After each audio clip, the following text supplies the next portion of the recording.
In today's episode, we're talking about raw feeding and all the different elements. So now's the time to pop the kettle on, make yourself a brew, and we will get started. Lutein and zeaxanthin for eye health. It's a long word to say that. Very long word. I know, at the end of the day. Welcome to the Barkin Banter podcast by BB Pet Supplies, the raw specialists. Tips, tales and trends from the natural world of dogs for happy pets and working dogs, new owners or seasoned pros. Hello, I'm Andy. And I'm Rhiannon. Welcome back to Barkin Banter, your go-to space for all things natural, be it pet care, nutrition and wellness. If you haven't done so already, hit the subscribe and like buttons and leave any questions you may have in the comments. So today we are talking raw feeding. Raw fresh feeding is a huge topic, and we will cover only the basics today and revisit all of the individual elements in further videos and podcasts. You may already be a raw feeder, or you may be raw curious, but if you've never fed raw, we would always recommend you start by transitioning your animal. So transitioning to raw is about supporting your dog's natural digestion and making the switch calm, enjoyable and stress-free. A gradual approach helps dogs settle into new textures and flavours while keeping mealtimes positive. We've put together a simple transition to raw pack for you on our website. So if you're not sure where to start or how much to feed, we have a handy raw calculator for adult dogs, puppies and cats too on our website. This will tell you how much a day based on weekly weight to feed. So it's important to remember you need to monitor the weight, and you need to do this at any age. And also remember, these are only guides. As in humans, all dogs are different. Activity levels are different and they all have different metabolisms. So when you pop in your dog's weight, age and activity in on our website, it will give you the amount in grams and a transition pack letter. For example, an adult dog weighs 23 kgs with an approximate activity level of medium. The calculator will give you a guideline of 575 grams of raw per day, spread over 2 to 3 feeds. By the way, we recommend 2 feeds per day as good middle ground. The calculator will also give you a transition pack letter, which is D, which you can order on the product page. Included within the pack is Step 1, 3 days green tripe. This neutralises any acidity in their stomach and boosts their digestion. Basically, it gets everything ready for the next step. It may cause some stomach upset, but this is perfectly normal at this stage. Step 2, 3 days meat and bone. Introduces their digestive system to the meat and bone content without the offal. This is where their stools start to firm up. Then step 3, after the 6 days transition, your dog is ready to start on 80-10-10s. Depending on the size of the pack, some 80-10-10s may be included, or you may have to order separately. Now, this may be the first time they've been fed the offal element and may experience a little stomach upset until they adjust.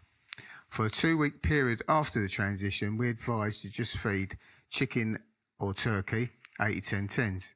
These proteins are lean and easier to digest, and then after 2 weeks you can start introducing the other proteins like lamb and beef, along with oily fish and raw eggs. Yep. So once you have your raw, we would recommend that you feed your last meal of kibble or wet food the night before, and then you start the raw the next morning. What we're trying to do is you want your dog system to gradually get used to the change in diet, and this is why we start on tripe, as it's really gentle on the tummy and a great natural probiotic. And it's also important to remember different breeds grow at different rates. I mean, we have boxers and they look, they're all legs. They look like they've been starved till they're around 2.5. So feeding guides are exactly that. They are a guide. It is so very important to monitor weight and do a visual appearance check. Dogs and puppies are all different, and food intake needs to be adjusted to suit. Right, so let's move on to a little more about raw feeding. Raw feeding has become so much more popular now with thanks to social media. Absolutely. And if we think back to our boxers many years ago, Bertie and Molly, we're talking over 20 years, choices were so limited.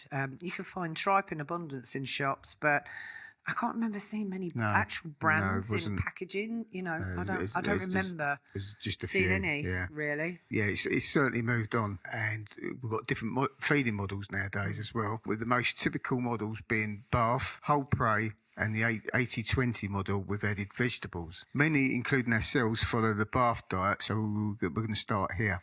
So you may hear a BARF diet being mentioned a lot. So what is a BARF diet? The acronym BARF stands for Biologically Appropriate Raw Food.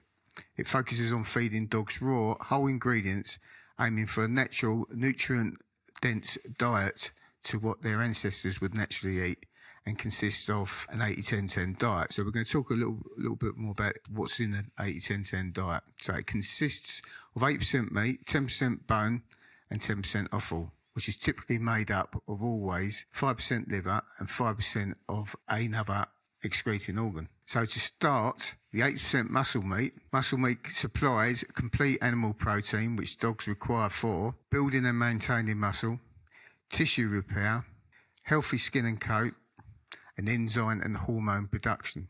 The fat within muscle meat provides concentrated energy, support for active or working dogs, helps maintain healthy body weight, and in the UK's cooler climate in particular, adequate fat intake can help dogs maintain condition. Muscle meat contains B vitamins, especially B12, iron, zinc, phosphorus, and all important amino acids like taurine, which is important for heart health. I mean, however, muscle meat alone is not complete or balanced. It's low in calcium and certain vitamins, such as vitamin A, which is why bone and secreting organs are also necessary. And there's something else that you need to remember. A lot of people say heart and tripe are muscle meat. They are, and they're not organs, so that's not to be confused. So to recap, muscle meat is important because it provides protein, supplies energy, and it forms the bulk of a natural prey-style diet.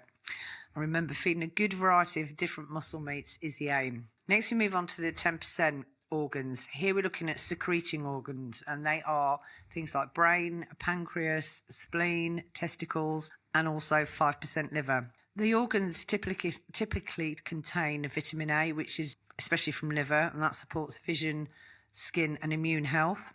Vitamin D, important in the UK, again, where sunlight can be limited. B vitamins for energy, metabolism, and nervous system support. Vitamin K2 for bone and cardiovascular health. And vital minerals such as iron, copper, zinc, selenium.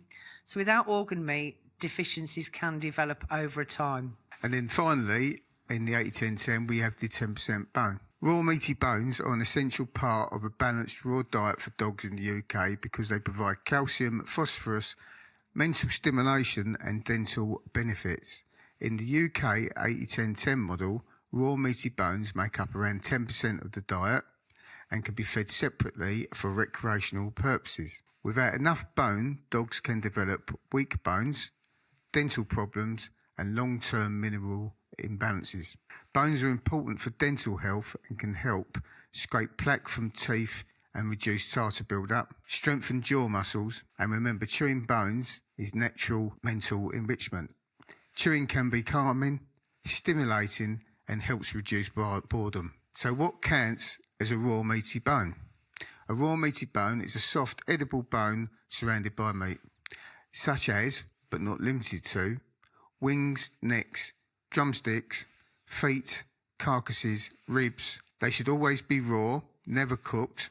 Cooking changes the structure and can cause splinters and makes them harder to digest. Appropriate size for your dog, they should be, and also your dog needs to be supervised when fed.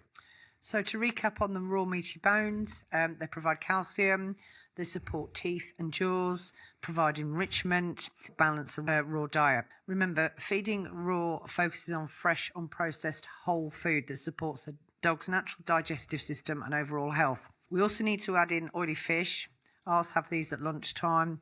We feed them frozen to make them chew them rather than swallow them whole, or you can add them to their food in the morning or evening, whatever you prefer and is easy for you. Oily in fish is important because it's anti-inflammatory support, provides joint health support, skin and coat condition, and brain and eye development, especially in puppies. Land-based meats are much higher in omega-6s, so without oily fish, the fat balance can become inflammatory over time too. And oily fish is one of the few natural food sources of vitamin D, which supports bone health, immune function and calcium regulation. Oily fish also provides iodine, which is important for thyroid health, selenium and B vitamins. Suitable fish you can feed are sardines, herring, mackerel, sprats, salmon chunks. There's lots of choice out there. Always feed the fish that's been frozen to ensure there are no parasites or flukes on the skin. Most UK suppliers already have them in stock. They're all frozen. So just to recap, frozen oily fish balances fats, the omega-3s, provides vitamin D and supports joints, skin, brain and immunity. So, and then finishing off our 80-10-10 diet are fresh eggs. Eggs are a highly nutritious, easily digestible protein source for dogs, containing essential amino acids, vitamins A, D, B12, fatty acids and minerals like iron and selenium. They support muscle repair, promote healthy skin and a shiny coat, and boost overall energy and immune function. Eggs are highly digestible and they're easy for dogs to digest and absorb, making them an excellent food for recovery or as a nutrient boost. They provide brain and eye health support. Eggs contain choline for cognitive function and antioxidants like lutein and zeaxanthin for eye health. It's a long word to say that. Very long word. I know, at the end of the day. However, if you're feeding a good variety of proteins as well, and you're not really sure, sometimes you may think, oh, am I adding everything in? You can add in some additional zinc from kelp to boost the immune system support, and also vitamin E from wheat germ oil, which is for antioxidant protection too. Right, so that's the BARF mentioned so far.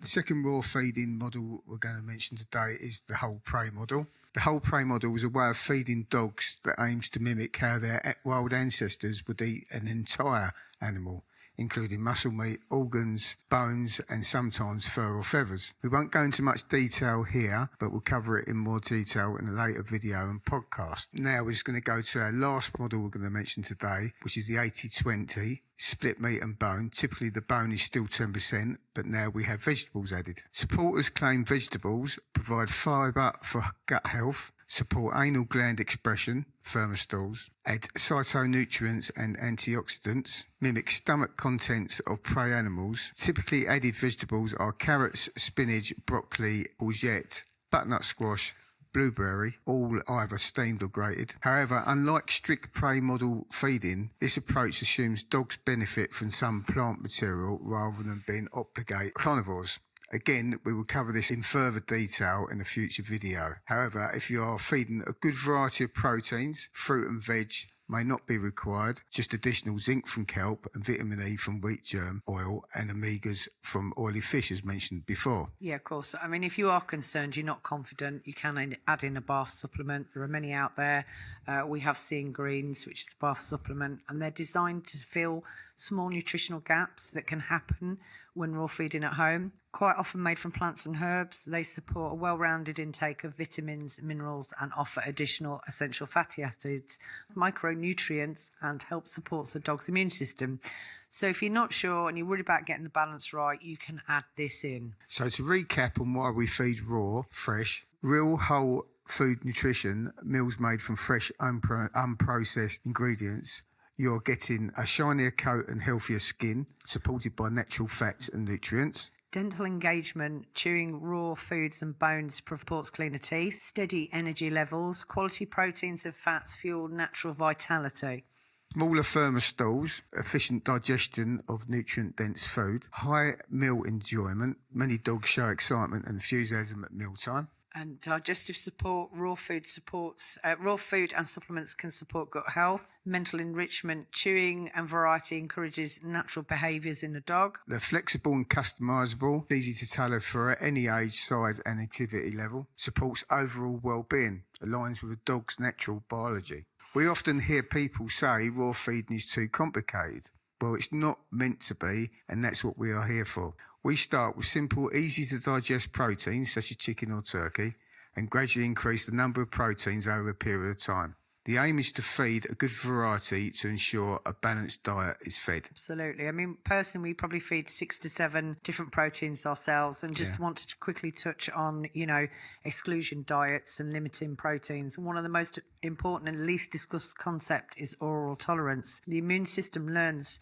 through tolerance and repeated exposure under healthy gut conditions, and this is supported by appropriate microbial signalling. I know this is a huge subject, I'm just touching on it and we will touch on it again, but excessive long-term avoidance narrows the tolerances and increase perceived sensitivities and reduces the dietary resilience. So avoidance can reduce reactions short-term, but the tolerance builds long-term resilience. And don't forget, we also need to feed fish, eggs and recreational bones. Yeah, as you said before, absolutely. Chewing is so important and a natural instinct to the dog. Chewing on a meaty bone is a great way to keep teeth clean and healthy and avoid tartar build-up. Bones are also a great source of fibre, helping to firm up stools, avoiding anal gland issues. There are many benefits of raw feeding: closer to a natural diet, more variety, highly palatable, fresh and no additives or fillers. Absolutely. And you may hear lots of horror stories, and unfortunately the vets do tend to see it when it goes wrong, and also about bacteria. Always check with your supplier to make sure that they're DEFRA approved. There's the label, there will be a DEFRA number on the label. This means the food is tested, and if there's any problems it can be recalled.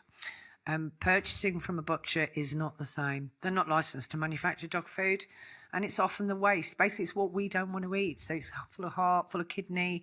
It's not nutritionally balanced. Again, same with buying it online. You're buying boxes of minced chicken. Most of it's carcass. It is not nutritionally balanced, guys. And there are lots of manufacturers out there, some with fancy packaging, others without, some with a massive social media campaign backing them up. Again, some others that fly under the radar. But remember, fancy packaging and brilliant socials doesn't necessarily mean it's a better food or necessarily right for your animal. And that also works vice versa. Yeah. So whatever stage you're at raw feeding, it's about what's right for you and your dog. Please don't feel or be pushed into following what we call bowl overloading unless you know exactly why you're adding it. Always ask yourself, why does my dog need this? And we always say less is more. The less you add, the less to go wrong with a dog. So that was an overview of raw feeding. And as we mentioned before, we'll revisit all the elements individually in further podcasts and videos, spend a little more time on each one and giving you our hints and hacks to make it a lot simpler, easier and more enjoyable to feed raw, just as it should be. So please just remember these two things. Every dog is different, and we as owners really need to monitor our dog's weight on a weekly basis. So that's about all from us this time. Remember to hit the subscribe and like buttons if you want to hear more podcasts and see more videos from Barkin Banter. So until next time, goodbye. Bye. Welcome to the Barkin Banter podcast by BB Pet Supplies, the raw specialists. Tips, tales and trends from the natural world of dogs for happy pets and working dogs, new owners or seasoned pros.